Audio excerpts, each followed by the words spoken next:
saveur divine. Cette bonne nouvelle du royaume sera prêchée dans le monde entier pour servir de témoignage à toutes les nations. Alors viendra la fin. Ce pain céleste vous est présenté par Immaculée Niraneza.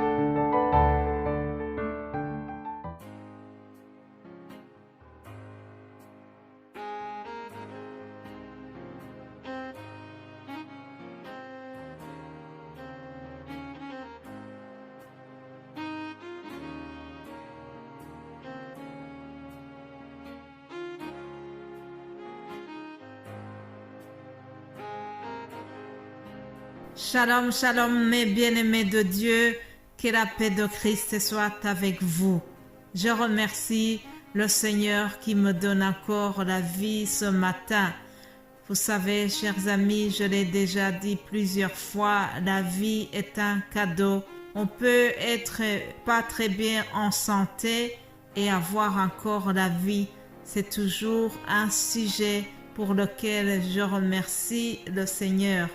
Merci Seigneur pour le souffle de vie ce matin.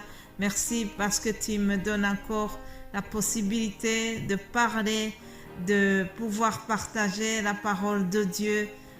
Tu me donnes encore la possibilité d'être utile dans le royaume de Dieu. Vraiment, que le nom de l'Éternel soit loué pour cela. Alléluia.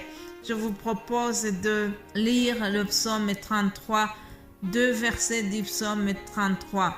Au verset 8, je lis ceci: que toute la terre craigne l'Éternel, que tous les habitants du monde tremblent devant lui, car il dit et la chose arrive, il ordonne et elle existe. Alléluia. Jésus-Christ, lorsqu'il ordonne, la chose arrive. Nous le verrons dans le texte que je vous lirai plus tard. Un autre texte à lire avant d'entrer dans le sujet du jour, c'est l'Évangile selon Luc 17 au verset 6. Et le Seigneur dit: si vous aviez de la foi comme un grain de sénévé, vous diriez à ce sycomore: déracine-toi et plante-toi dans la mer, et il vous obéirait. Chers amis, toute la semaine ici, nous parlerons sur la foi. Hier, je vous ai donné la définition de la foi et aujourd'hui, je continue en voyant un personnage qui a eu une foi extraordinaire, un personnage qui a eu vraiment une foi admirable. Jésus-Christ l'a admiré pour sa foi.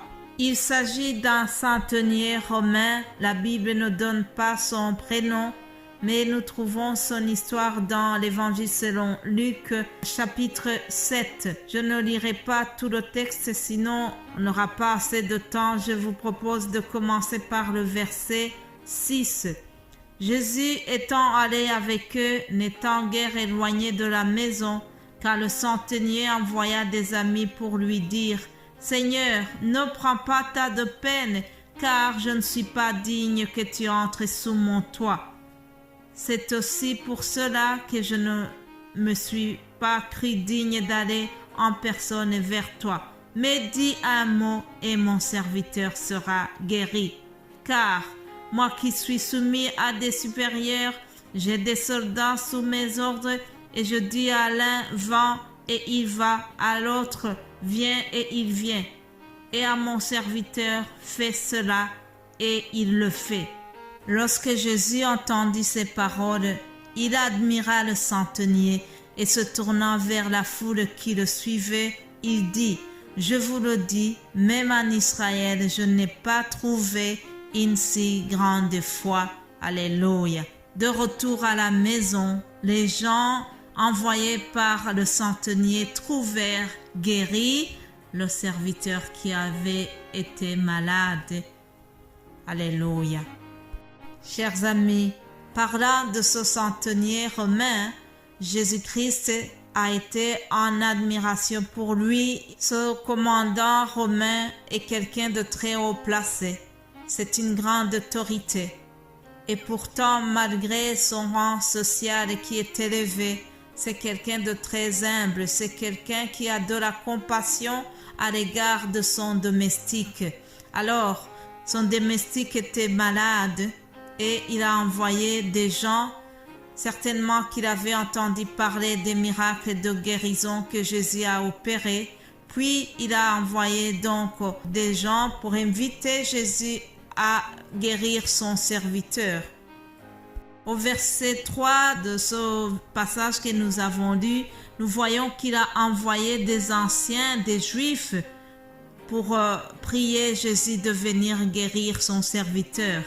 Alors ils sont partis et ils ont donné des arguments en disant « Seigneur Jésus, vraiment viens, ce monsieur, il mérite que tu lui accordes cela. Il mérite que tu guérisses son serviteur parce que c'est quelqu'un qui a fait beaucoup de bien à notre nation. C'est quelqu'un qui a même bâti la synagogue. » En résumé, il voulait dire à Jésus, il mérite vraiment que tu guérisses son domestique parce qu'il a fait beaucoup de bonnes œuvres à notre égard.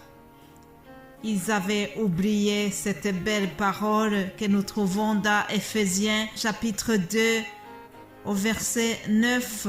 Ce n'est point par les œuvres afin que personne ne se glorifie. Et au verset 8 d'ailleurs, on peut lire « Car c'est par la grâce que vous êtes sauvés par le moyen de la foi. » En effet, chers amis, c'est par la grâce que nous sommes sauvés. C'est par la grâce que nous méritons la faveur de Jésus, la faveur de Dieu, et non pas par les œuvres. Jésus s'est donc mis en route avec ses anciens juifs qui étaient venus le chercher, et puis ils se sont déplacés vers la maison de ce centenier romain. Alors, une fois approchés de la maison, j'imagine qu'ils étaient peut-être dans les 300 mètres de la maison. La Bible nous dit que lorsque ce centenier les a vus venir de loin, il a envoyé des amis pour dire à Jésus, « Non, Seigneur, ne viens pas dans ma maison. Je ne suis pas digne. Je ne mérite pas que tu rentres dans ma maison. » Ah, c'est très étonnant, chers amis. Les autres disaient qu'il mérite, qu'il est digne, et pourtant lui, par son humilité, il reconnaît qu'il n'est pas digne de recevoir Jésus-Christ dans sa maison. Quelle humilité, chers amis. Puis il dit à Jésus-Christ, même si je ne suis pas digne que tu viennes jusque chez moi, dis seulement une parole, dis seulement un mot et mon serviteur sera guéri. Alléluia. Autrement dit, ce Romain avait reconnu que Jésus-Christ est omnipotent. Il a reconnu que Jésus-Christ est Dieu. Dans le psaume 33 que nous avons lu avant, je lis ce verset qui dit « Il ordonne et la chose arrive ». Voilà, ce centenier romain avait compris cela. Il avait compris que Jésus-Christ a une parole créatrice. Lorsqu'il ordonne, les choses viennent à l'existence. Alléluia. Quand Jésus a constaté cela, il a admiré ce centenier romain. Jésus-Christ lui-même a déclaré que dans tout Israël, il n'avait jamais vu une si grande foi. Je souhaite que Jésus puisse admirer ta foi aujourd'hui, que Jésus te regarde et dise « Je n'ai jamais vu une si grande foi. » Alléluia. Grâce à la foi de ce centenier romain, son serviteur qui était très malade a été guéri. Sa foi, la foi de son patron a été récompensée. Je prie Jésus-Christ qu'il nous augmente la foi. Je prie que nous puissions vraiment avoir une telle foi afin que un jour Jésus-Christ puisse nous regarder et nous apprécier Alors, je te souhaite d'avoir une foi qui guérit aussi tes maladies. Oui, plusieurs fois, nous voyons dans les évangiles où Jésus-Christ disait aux gens, ta foi t'a sauvé, sois guéri de ton mal. Alléluia. Que Jésus nous donne la foi, qu'il augmente notre foi et que nous puissions vraiment être agréés par lui grâce à notre foi. Passez une excellente journée et nous allons continuer demain par la grâce de Dieu. Amen.